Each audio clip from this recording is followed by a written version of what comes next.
Alright, so this tutorial video is going to be about a basic 4-light setup, and we're going to go through how the lights work, the metering, and also kind of comparison of what we call broad lighting and short lighting. Right now we're set up mostly for broad lighting, but it's a quick flip to go to short lighting. So with broad lighting, the whole point is that the main light, our brightest light, is going to be on the side of the face that the camera is pointing more at. So the angle that the video is at right now is about the same as what we're going to shoot from, and that kind of shows you that that side of the face is a little brighter than the side of the face that's towards me. That's all that broad means. With broad lighting, what you're going to typically see is you're going to see a fuller face, you're going to see a rounder cheek, you don't have as much of a jawline. So broad lighting typically can be more flattering on people that have thinner faces, more angles. Think about William Dafoe. And they can show those people off really well. If you have a fuller face, you don't have a big distinction between neck and cheek. Sometimes broad lighting is not very flattering in a sense. One thing that does really well though, and not that I advocate this per se, but it can really fill in creases, wrinkles, all that kind of stuff. So it can be a way to flatter and kind of smooth out the skin because it really fills in all the gaps quite well. We've got our main light here. It's our 72-inch by 36-inch softbox. It's got a grid on it which makes the light more directional, so it's not going to spill as much over to the fill side. What I've also noticed, and I learned this today, I learned something new, is that Sergi here is wearing glasses, and typically I'd never point light directly at glasses, but actually the grid's doing a pretty good job of keeping the reflections off the glasses. We'll see if I can keep that up. We'll probably do some of the other ones without glasses. Behind we've got a hair light / rim light kind of coming over the top of the head and the shoulders. We got a backdrop light, and we've got the fill over this side. So it's our classic 4-light setup. I'm going to do the metering real quick. We'll talk about ratios, and then we'll kind of shoot both people. Little hint, if you got more than one person, take the tallest person. The person takes up the most space first, because now that I've let Sergi, Larissa I can bring in, put her in the same space, and I don't have to really adjust a bunch of things to fit her. So that will help speed things up if you're working with a bunch of people. Typically with these Sekonic, whether you get the 758 or a different model, when we're doing the ratios, we're going to do the dome in, and we just need to make sure we've got it set up with the right sync speed.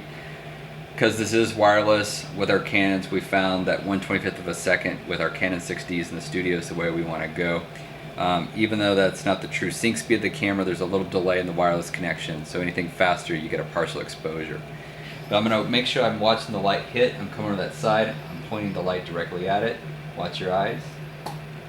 So over there we got f11 in 0/10, so that means that that main is set up for f11.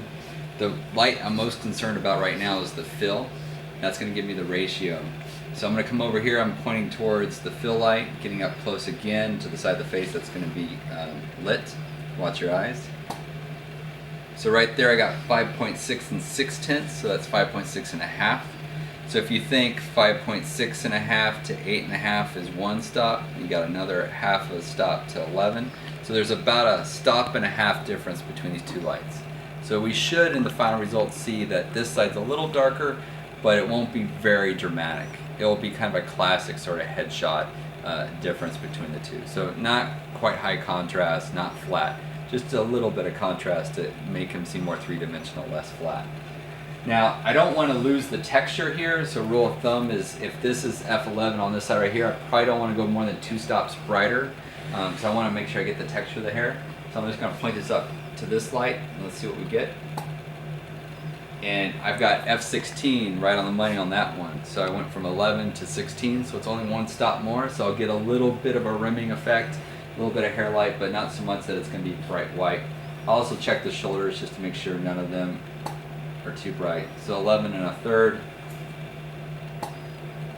and then that is just shy of 11 at 8 9/10. So all those are pretty much in the same park. You're not going to see a big difference between those two shoulders. And then on the backdrop, I just want it not to be too bright, but I just want a little bit so that he stands out. So I'm just going to check it over here. So I'm coming over the backdrop and putting it at the backdrop light. And that's at f8.5, but it won't be totally blowing out or anything like that. It's going to be a fairly mid-tone backdrop here with that gray screen, just a little bit of light on it. So we'll take the average at this point to figure out what's going to go in the camera.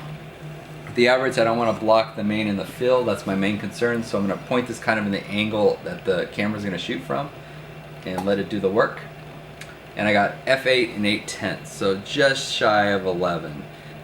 If you've got third stop set up on your camera, I'd probably not go at 8.5. I'd probably not go at 11. I'd go at 8 2/3, which will say f10 on most of your lenses. So that's what I'm going to put in the camera. We'll shoot and we'll add those in later. Okay, so a couple things.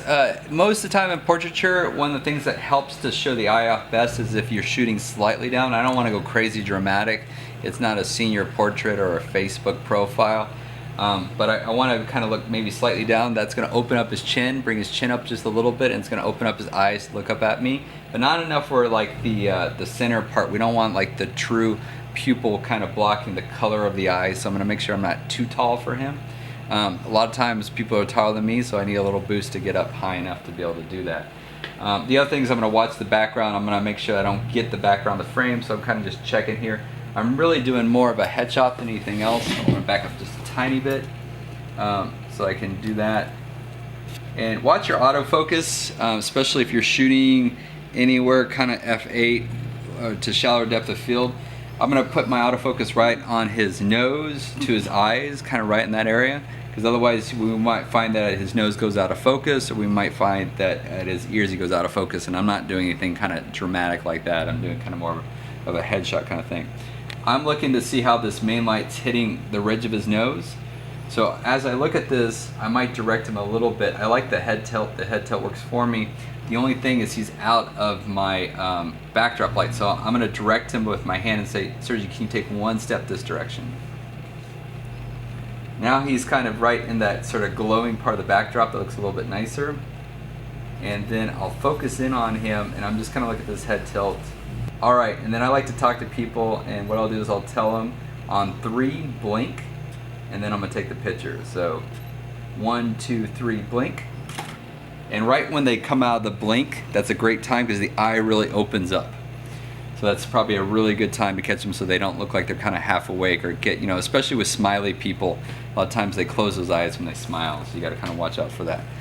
So we're gonna let that go up on screen, and we'll just check out the results real quick, and then we'll move on from there.